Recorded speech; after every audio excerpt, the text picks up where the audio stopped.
Timnas Garuda Matchday menuju babak 4 kualifikasi Piala Dunia 2026 Indonesia versus Chinese Taipei Jumat 5 September, Indonesia versus Lebanon Senin 8 September, live di SCTV Indosiar. Secara resmi mengukuhkan saudara sebagai warga negara Republik Indonesia.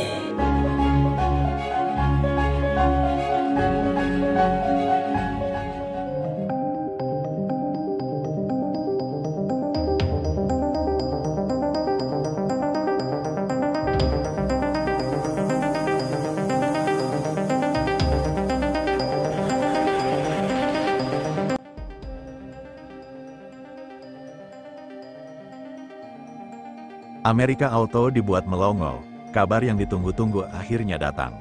Bagi kalian yang sudah lama mengikuti perkembangan pemain diaspora, nama Adrian Wibowo tentu sudah tidak asing lagi. Namun sebelum kita lanjut ke berita terlengkapnya, alangkah baiknya bagi kalian untuk menekan tombol like terlebih dahulu. Dan yang belum subscribe, tolong subscribe channel ini agar kalian mengurangi satu angka pengangguran yang berada di Indonesia. Dan kalau sudah saya ucapkan terima kasih, langsung saja kita gas ke pembahasannya. Dan hari ini penantian itu terjawab dengan sebuah kepastian, tapi bukan itu berita utamanya. Berita terbesarnya adalah bagaimana cara dia bergabung dengan Timnas Indonesia. Lupakan semua kerumitan sidang DPR, lupakan penantian panjang keputusan Presiden. Proses Adrian Wibowo untuk resmi menjadi WNI dan memperkuat Timnas dikonfirmasi hanya butuh 1-2 hari. Bagaimana bisa? Jawabannya sederhana, ini bukan naturalisasi. Ya, kalian tidak salah dengar, proses yang dijalani Adrian Wibowo sama sekali berbeda dengan pemain keturunan lainnya. Ini adalah penjelasan yang wajib kalian tahu. Pastikan tonton sampai akhir, mari kita lihat langsung buktinya. Seperti kabar dari berbagai sumber yang kami dapat yang akan menjadi rujukan sumber dari semua euforia kita hari ini. Poin pertama yang paling penting. Proses administrasi Adrian tidak serumit pemain keturunan lainnya. Kalimat ini langsung membedakan kasus Adrian. Kenapa? Karena seperti yang kita ketahui bersama, ayahnya merupakan orang Indonesia asli yang lahir di Surabaya. Ini adalah fondasi dari segalanya. Pernyataan ini diperkuat langsung oleh Ketua Umum PSSI Erick Thohir yang menyebut ini sebagai opsi yang baik dan prosesnya akan disesuaikan. Dan puncaknya konfirmasi dari Menteri Hukum dan HAM Supratman Andi Aktas yang menjamin prosesnya bisa selesai dalam 1 hari ke depan. Ini berarti Adrian bisa langsung mengurus KTP, kartu keluarga, dan paspor Indonesia, sebuah jalur ekspres yang luar biasa. Oke, sekarang kita masuk ke bagian paling krusial yang harus dipahami oleh semua pecinta Timnas.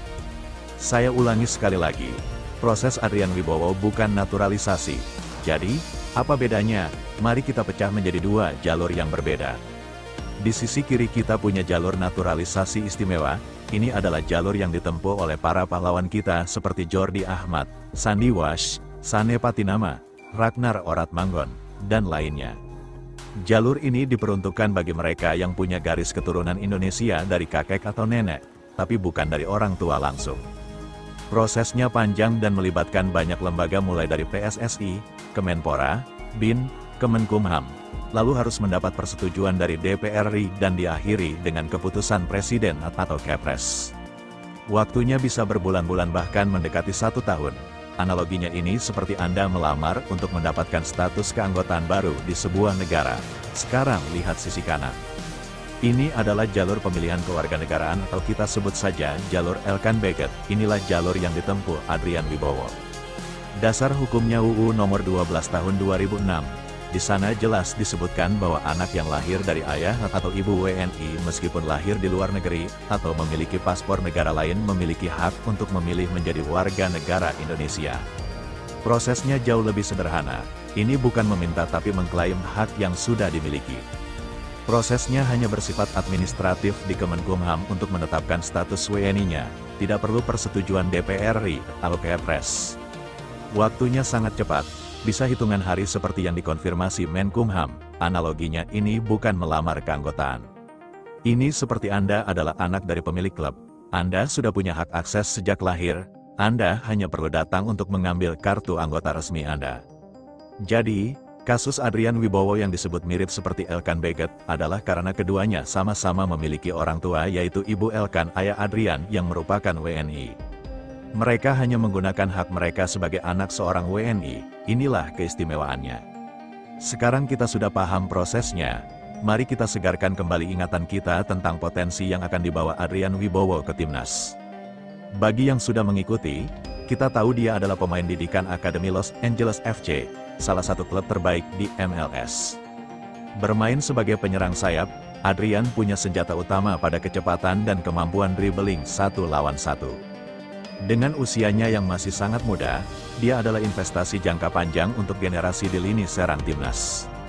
Kehadirannya akan menciptakan persaingan yang sangat sehat di posisi sayap yang sudah diisi oleh nama-nama hebat seperti pemain lainnya yang juga bisa bermain di sana. Coach Patrick Clifford akan punya lebih banyak variasi serangan. Mungkin kita akan melihat kombinasi kecepatan Adrian di satu sisi dan kreativitas Marcelino di sisi lain. Ini akan membuat lawan semakin sulit membaca permainan kita. Menurut kalian dengan kedatangan Adrian, formasi atau strategi apa yang paling pas untuk memaksimalkan potensi lini serang kita? Coba tulis skema formasi impian kalian di kolom komentar. Percepatan proses Adrian Wibowo ini menunjukkan satu hal, PSSI bergerak dengan strategis dan memanfaatkan setiap celah regulasi yang menguntungkan. Di tengah jadwal pada timnas, terutama di kualifikasi Piala Dunia, mendapatkan pemain berkualitas tanpa harus menunggu berbulan-bulan adalah sebuah kemewahan. Ini adalah efisiensi. PSSI tidak membuang waktu dan energi pada birokrasi yang tidak perlu karena memang jalurnya memungkinkan.